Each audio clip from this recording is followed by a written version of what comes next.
For the Biden administration, this is a huge diplomatic push, with officials here in Washington trying to woo not just one country, but an entire continent.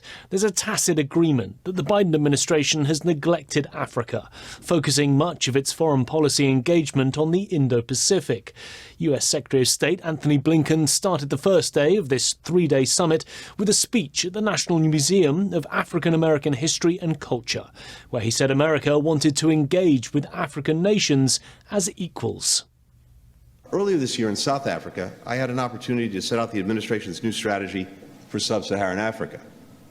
It's a strategy rooted in one key word: partnership, and in recognition that we can't solve any of our shared priorities unless we work together.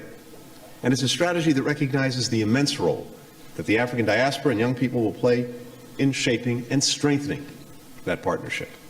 A big focus of day one was on the continent's young and fast-growing population. The African and Diaspora Young Leaders Forum highlighted ways to strengthen interaction between the US and young Africans.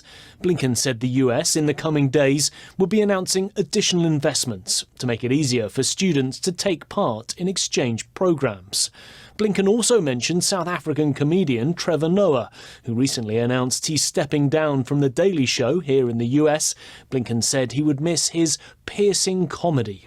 A separate meeting, chaired by US Trade Representative Catherine Tai, focused on the African Growth and Opportunity Act, or AGOA, the measure that allows some tariff-free trade with the US that's set to expire in 2025.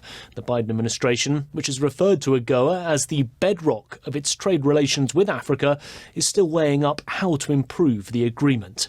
President Joe Biden will be taking part in the next 2 days. He's hoping the summit can help counter China's influence in Africa as Beijing increases trade and investment across the continent. But there are no plans for one-on-one bilateral meetings with any of the African leaders or their representatives. Nick Harper, SABC News, Washington.